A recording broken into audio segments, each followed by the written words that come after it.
My girlfriend screamed, "You have no right to interfere in my life."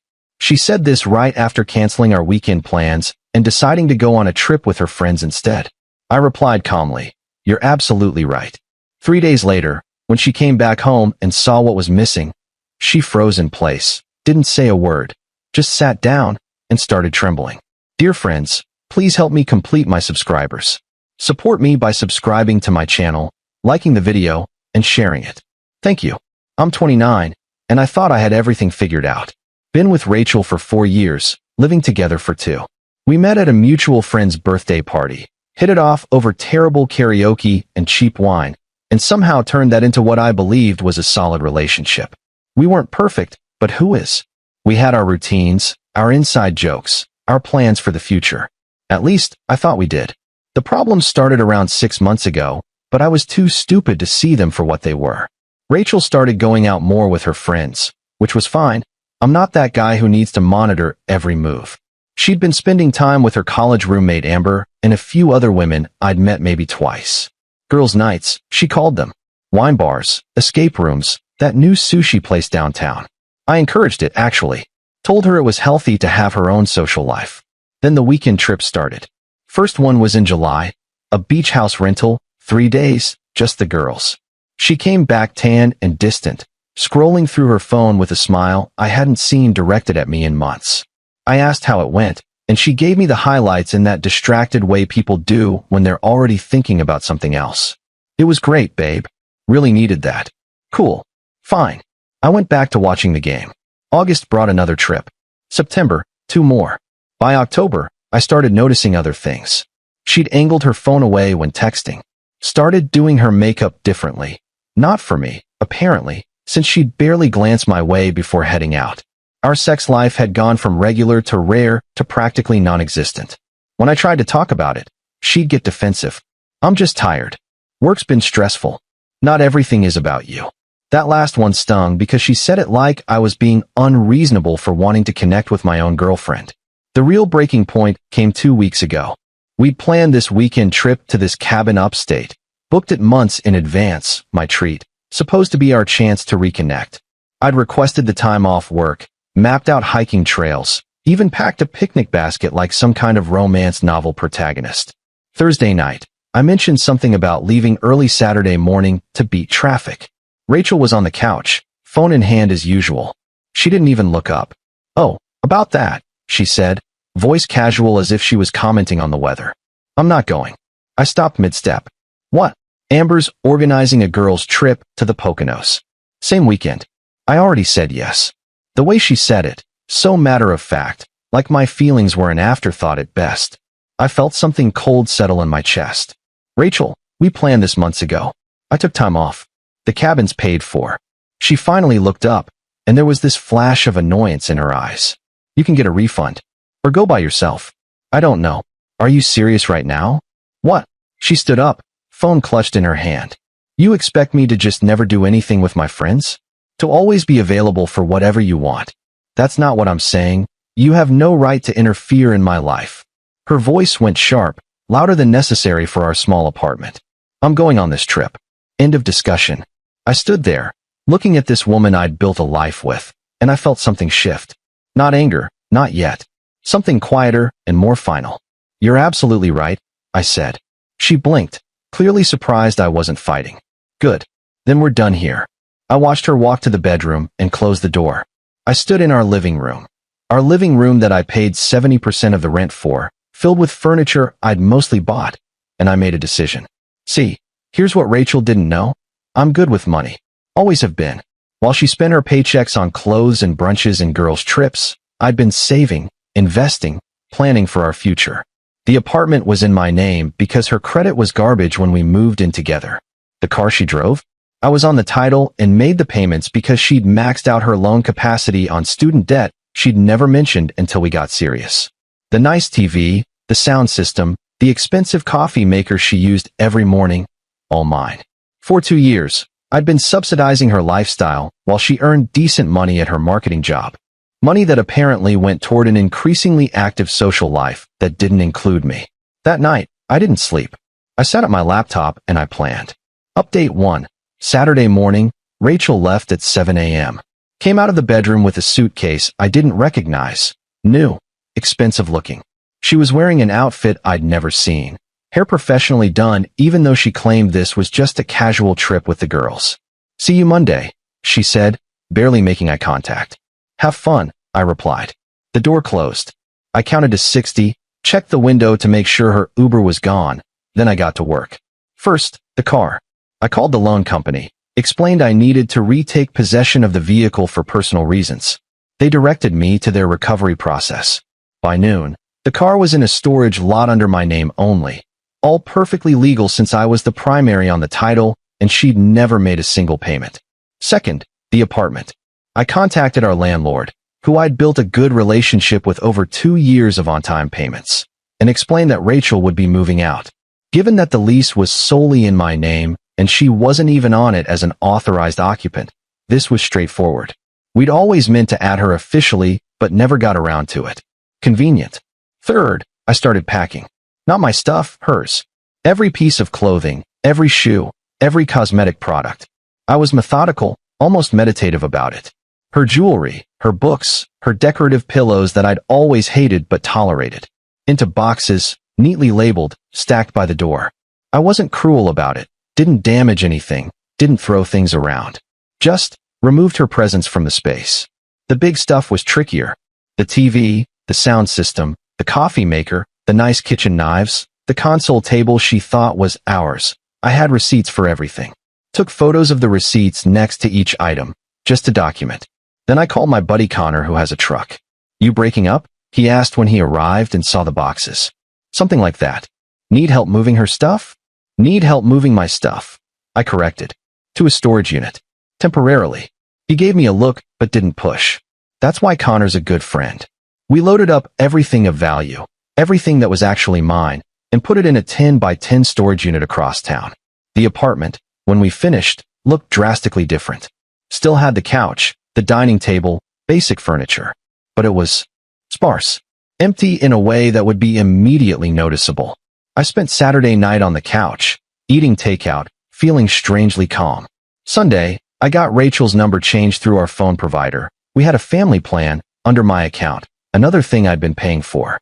Switched her to the cheapest possible plan on a new number. She'd still have service, just wouldn't have her contacts or her old number anymore. Was I being petty? Maybe. Did I care? Not particularly. Sunday afternoon, I did something I'd been avoiding. I went through her credit card statements. I was on 2 of her cards as an authorized user. She'd added me years ago for emergencies and better credit building. I'd never used them, but I had access to the statements. 6 months of girls' trips. Restaurants. Hotels. But when I looked closer, really examined the charges, things didn't add up. Dinners for 2 at romantic restaurants on nights she'd claimed to be with Amber. Hotel charges in the city where we lived. Why would she need a hotel in our own city? Charges at a men's clothing store. Cologne from Sephora. She'd never bought me cologne. My hands went cold. I pulled up her location history from our shared phone plan. She'd never turned off location sharing, probably forgot it was even on. I scrolled back through the past 6 months, cross-referencing with the dates she'd claimed to be on girls' trips. July beach trip. Her phone pinged from a resort in Atlantic City. But when I Google image searched the resort, I saw it was a couple's destination, known for romantic getaways. Not exactly girls' trip material. August trip. Her phone was in Manhattan, specifically near the financial district, at hotels known for business travel. For 3 days straight. I sat back, feeling sick. Then I did what I should have done months ago. I looked her up on social media from a burner account I created. Her Instagram was private, but Amber's wasn't. I scrolled back through Amber's posts, looking for evidence of these trips. Nothing. No beach photos with Rachel in July. No group shots from the Poconos.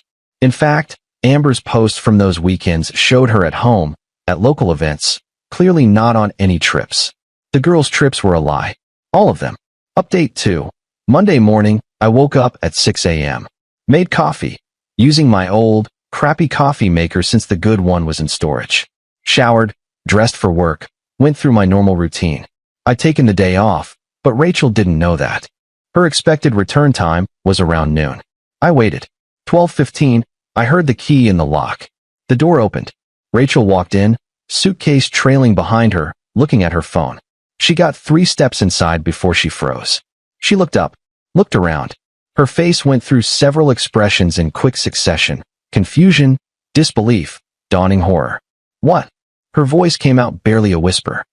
Where's everything? I was sitting at the dining table, the only piece of furniture left in the living room besides the couch.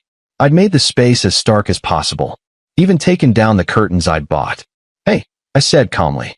How was your trip? What did you do? She dropped the suitcase handle, walking further into the apartment. Where's the TV? Where's everything? My stuff? I moved it. What are you talking about? She spun to face me, and now I could see panic setting in. This is our apartment. That's our stuff. Actually, I said, keeping my voice level, this is my apartment. Lease is in my name only. And that was my stuff. All of it. Bought and paid for by me. You can't just... She pulled out her phone, probably to call someone, then stared at the screen. What the fuck? My phone isn't working right. None of my contacts are here. Oh right. I switched you to a new plan. Should still have service, just a new number. You'll need to re-add your contacts manually. Her face went red. You changed my phone number? Are you insane? It's my phone plan, I said simply. My account, my payment. Just like the car that's no longer in the parking lot. That was mine too. Loan in my name, payments by me. It's in storage now. I watched her process this. Watched her realize the scope of what had happened. She looked around the apartment again, and I could see her calculating, understanding just how much of her daily life had been funded by me. You can't do this, she said, but her voice was shaking now. This is illegal. I live here. You've never been on the lease. I checked with the landlord. You're welcome to your clothes though. I packed everything neatly. Boxes are by the door. She stared at the stack of boxes, maybe 15 of them, containing her entire presence in this apartment. When she looked back at me, there were tears in her eyes, but I felt nothing. Why? She whispered. How was the Poconos? I asked instead of answering. She blinked. What? The girls' trip. To the Poconos. With Amber. How was it? Something flickered across her face. Guilt, recognition, fear. It was fine. That's good, I said. I pulled out my phone, opened up the screenshots I prepared. Funny thing though, I checked the credit card statements. The ones you're an authorized user on, remember? Saw some interesting charges. And Amber's Instagram is public, by the way. She was home this weekend. Posted about a barbecue she hosted on Saturday. Rachel's face went white. So I'm curious. I continued, my voice still calm, still even. Where were you really? Because according to your phone location, which you forgot you shared with me, you were at a hotel in Manhattan. The Peninsula, specifically. Expensive choice. Room service charges for 2 people. That's a pretty luxurious girls' trip. I can explain, can you? I stood up now, and she took a step back. Can you explain the hotel charges in our own city? The romantic dinners for 2? The men's clothing store purchases? The cologne that definitely isn't a brand I wear. She opened her mouth. Closed it. Opened it again. No words came out. His name's Tyler, right? I'd done more digging last night. Found messages she'd stupidly backed up to a cloud account we shared for photos. Works in finance, which explains the financial district hotels. You've been seeing him for, 7 months? Started right around the time you got distant with me. Tears were streaming down her face now. I didn't mean for it to happen. Save it, I said. I don't actually care about the why. I care that you stole from me. I never stole. You lived in my apartment, drove my car, used my phone plan, ate food I bought, and used my money to subsidize a lifestyle that included cheating on me. That's theft. Might not be illegal, but it's theft. She was sobbing now, ugly crying, and I felt nothing. No satisfaction, no anger, just emptiness. I need you out by end of the week, I said. Your stuff is packed. Figure out where you're going. Tyler's place, maybe? Or Amber's, if she even knows what you've been doing. Please, Rachel choked out. Please, we can fix this. I'll end it with him. I don't want to fix this, I said simply. I want you gone. You made it very clear on Thursday that I have no right to interfere in your life. So I'm not. I'm just removing myself from it. And removing my resources, my home, my car, my everything that you've been using while you fucked someone else. She collapsed onto the couch, my couch, and cried harder. I grabbed my jacket. I'll be back Thursday evening. Be gone by then. Take your boxes. Leave your key on the counter. Where am I supposed to go? She wailed. I stopped at the door. You know what? You're absolutely right. I have no right to interfere in your life. So that's your problem to solve. I walked out and didn't look back. Final update. It's been 3 weeks now. Rachel left before Thursday, took about half the boxes and left the rest, which I donated. She's staying with Tyler, apparently. I know because my buddy Connor saw them at a restaurant downtown, and Tyler looked miserable, probably realizing he'd won a prize that came with a lot of baggage and zero financial stability. Rachel tried texting me from her new number. I only know it's her because she identified herself, begging to talk, to explain, to work things out. I blocked it. She showed up at my office once, and I had security escort her out. Her friends have reached out, some angry, some pitying. Amber actually apologized, said she had no idea Rachel had been using her as cover. The apartment is slowly feeling like mine again. I bought new furniture, stuff that's actually my taste instead of compromises. My stuff came out of storage. Got a new girlfriend. I mean, not a girlfriend, just someone I've been seeing. Taking it slow. Rachel's parents called me last week. Apparently she's asking them for money, lots of it, and they wanted to know what happened. I told them the truth, all of it. Her dad was silent for a long time, then thanked me for my honesty and hung up. I don't think she got the money. Some people think I went too far, that I was cruel, that I should have just broken up with her like a normal person. Maybe they're right. But when I look around my apartment, when I drive the car I bought without someone else using it as their personal Uber, when I check my bank account and see money actually accumulating instead of disappearing into someone else's affair, I feel free. She screamed that I had no right to interfere in her life. She was absolutely right.